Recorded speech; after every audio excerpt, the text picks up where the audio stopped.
yarampamagaye nanje nditaba kubw'izina ryiwe je sincigaba munyonga ziwe niho nshaka kuba ngenda mu mahanga mvuga ijambo atabwoba kuko azoba ari kumwe nanje ngo ndokore yantoranije kera mubo yahamagaye uje ndi mu batsindanishirije nzogenda ndavuga mu mahanga ko yambabariye rugira yeah.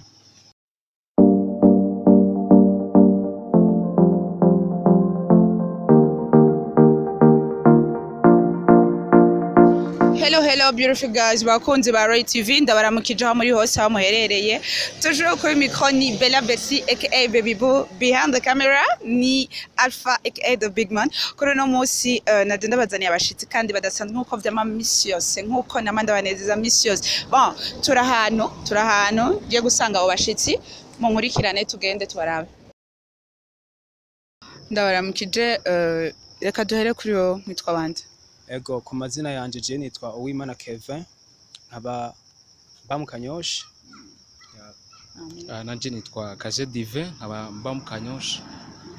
Namwe ku mazina yanje ni Nisenga Janje asanzwe nyine mba mu Kanyosha Kanyosha.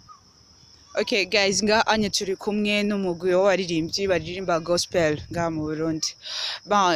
Nashoboye kwemvita kugira ngo dushobore kuvugana ibintu byinshi cyane bitandukanye kugira ngo mumenye byinshi cyane mushobora kumbera ari hari yasanzwe babazi n'abatabahazi mwese mubamenyereho kumbera mushobora kuba mufite ibibazo byinshi cyane mwamwifuza kubabaza no munsi ndi ngaha anye imbere ya kamera za Roy TV kugira ngo nshobore kubabaza ibibazo bimwe bimwe bitandukanye hama reka mpere kuri wowe byari wadekuriwe ko ufite talent yo kuririmba.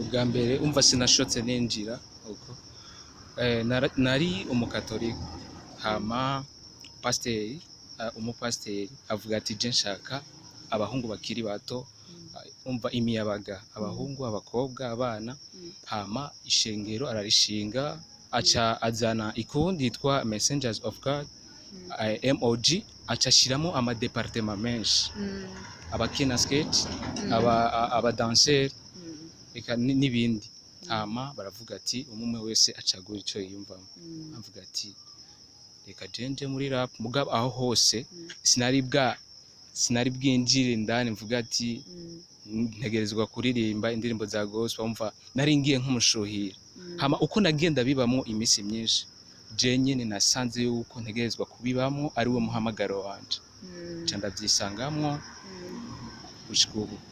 Aho c'était en 2000 combien? En 2018. En 2018. Ok. Now c'est la même chose ou bien? C'est pas la même chose mais je gihe cyanje byatanguye ndiyumvamo ko nshoboye kuririmba.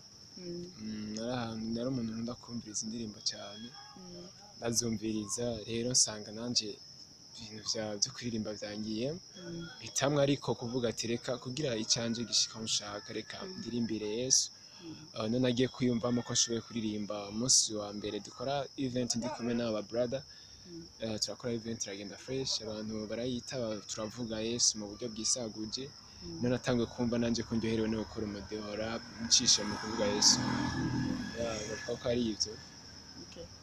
Okay, hama nawe Ego hama nanje ntagishasha noza nongeza kuraba je kuririmba gusa inyuma yuko Messengers of God ivuka uwo mugwi uyu yavuze je nari sanzwe ndirimba gusa sinarimba gospel sinari indirimbo zo kuninahaza Imana nari sanzwe nkora indirimbo profile zo beshi bitwa profile imiziki ukarimbira nk'umukobwa cyangwa karimba ubuzima ubayemo gusa rero kugira menye ko muri jewe ufise ikintu cyuko nshobora kurimbira Imana vyavuye kuri pasteur wanje vyavuye ku bagenzi ngene twagenda tubonana bambwira wewe uzokwandika indirimbo y'Imana uzobishobora niho rero naca nandika indirimbo y'Imana ndabona ko igenze bye abantu bayikunze hama iyi timu ni haciye ibaho rero ibayeho turayikoreramwo gusa nko muri 2018 ntitwari bwa confirme yuko turiko turakora neza. Ego haraheze umwaka turiko dukora umengo ni ibintu biri mu bunebwe bwinshi gusa uwo mwaka umaze guhera no twaciye dushira amategeko mu mugwi dukore ibintu biri ku murongo no rero aho tugeze ubu twashimira Imana kubw'iyo ngingo twafashe yo gutura amategeko nk'umugwi. Murakoze. Guys, hano muri kumwe n'umugwi witwa Messengers of God, yeah? Messengers of God. Donc, en un seul mot, mwatanguriye icarimwe muri 2017 niho mwatanguye as a team. Okay. Guys, nafise akabazo nshaka kubabaza, why mwahisemo gospel?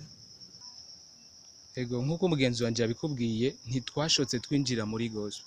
Twatanguye turirimba profile. Hama turirimba abapetsi bo mu site avuga ati bari badushigikiye cyane, araduhamagaza abana bari baba mwako gace. Umva wari umugwi wegukiye kwishengera. Hama kubera twadusanzwe turimba profile, baratwinjiza, baratubwira, baraduhanura, batubwira turirimbe gospel. Gusa mwico gihe cyose twe ntitwari tuzi yuko twabijyamo nk'umushuhira, tutazico tugego. En plus twagiye turabibamo. Twe twariyumvise neza yuko twokwakira umwami n'umukiza arico gihe cacu cari kigeze. Gushika n'ubu twahisemo kuririmba gospel. Donc bisigura ko mwahisemo kuririmba gospel kwera mwese musanzwe muri abakizwa, murakijijwe.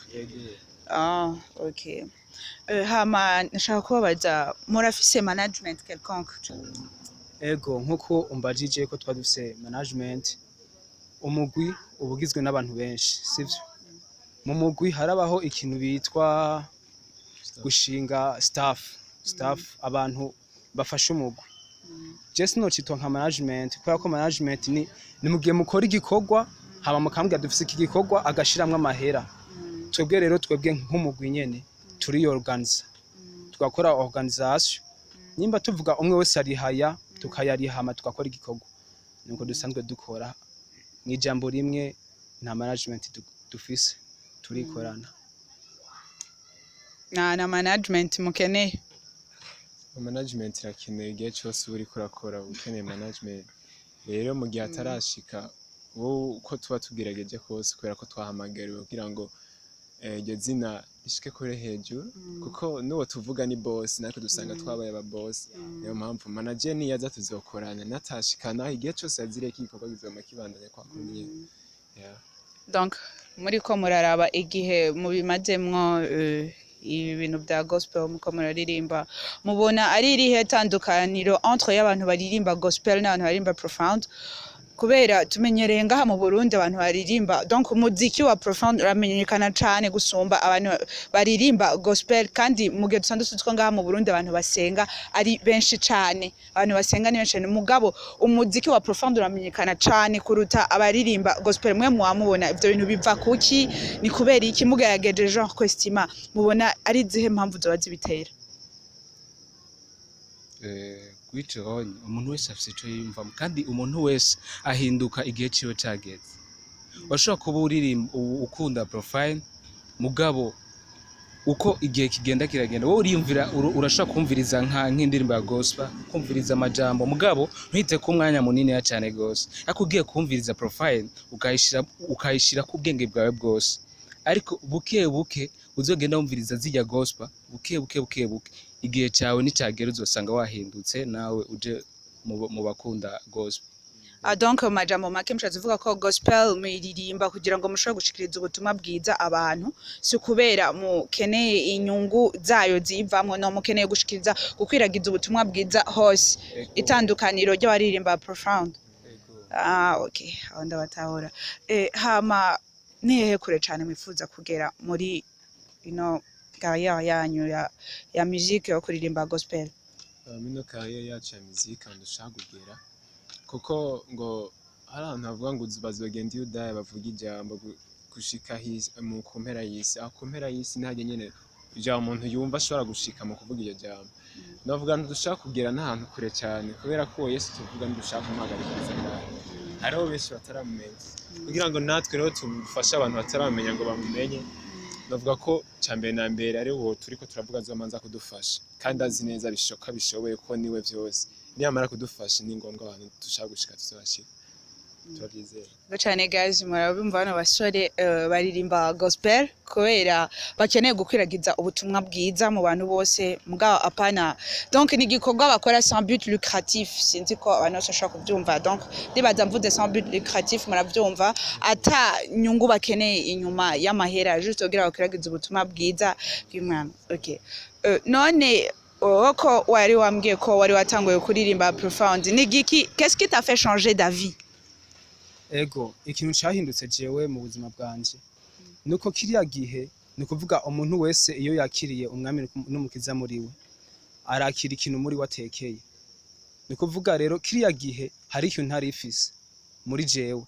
Ego nari mbayeho naragenda muga ntafise Yesu muri jewe, ubu je ndabona yuko ntaco noba ndico, kubera ko ijambo ry'Imana rimbwira ati niwe nzira y'ukuri idushikana kwa data.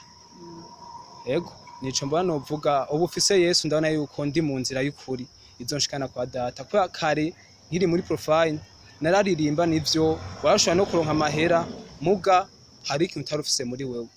Ego kubera abamwakiriye bose yabahaye ububasha bwo gucika abana b'Imana. Okay.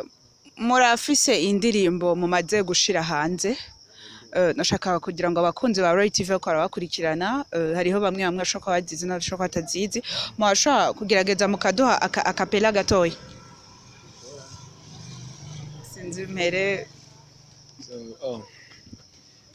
Ku indirimbo shasha rero gusohoka twaramagaye bivuga ngo freestyle yanje na verse yanje bamwe yarampamagaye nanje nditaba kobwe izina giwe je sincigaba munyonga ziwe niho shaka kuba ngenda mu mahanga mvuga ijambo atabwoba kuko azoba ari kumwe nanje ngo ndokore yantoranije kera mubo yahamagaye uje ndi mu batsindanishirije nzogenda ndavuga mu mahanga ko yambabariye rugira yeah. Wow. Murakoze cyane, nibaza ko ni yamwe bwo mwese cyane. Wow. Okay. Reka rero ndabashimire ko twabanye muri kino kiganiro, hama avant yuko duherahereza kino kiganiro shaka nakahe kajambo mwobwira abakunzi ko arabakurikirana abakunzi ba Royal TV. Ego kubganje no wabwira yuko Imana ibakunda gose, baja kure gose nkuko natwe turabaja kure, ndabakunda gose. Mwarahezagiwe. Amen, hallelujah. Bakunzi ba Royal TV yari Messengers of God. Messengers of God. Twari turi kumwe bano basore ndibaza mwabonye antuka mwumvise objectif yabo ko ari yo gukwiragiza ubutumwa bwiza bw'Imana mu bantu, atari objectif donc avec but lucratif. Donc ego hama mbere ko dusozera kino kiganiro nakahe kajambo canke ikintu musaba abakunzi ba Royal TV. So abakunzi ba Royal TV kantu twabasaba gatoyi, kandi turazi neza ko mukunda abantu bashobora kuba bariko bavuga Yesu kugira ngo ashike ahandi hantu, kandi azi ko abakunzi ba Royal TV muyikurikirana cyane. Rero twashaka tubasabe channel yacu ya YouTube yugiye wandika M.O.G majambo yose uvuga ngo Messengers of God, hama page yacu naho nyine ugenda wandika M.O.G majambo yose uvuga ngo Messengers of God. Rero indirimbo yacu nshasha yitwa Twaramagawe, ushitse kuri YouTube wandika Twaramagawe by M.O.G bakibayigwa indirimbo iryoshe cyane, ngo nawe yumvira ubwo butumwa bwiza bwa Yesu. Donc mugende kuri YouTube mugire subscribe, like na share, nimwibagire no kubikora kuri Royal TV. Reka ndabasezere kuri micro mwari kumwe na beshi aka Baby Boo, nongera nshimira na Alpha ari nyuma ya kamera, hama mugire umunsi mwiza, ciao.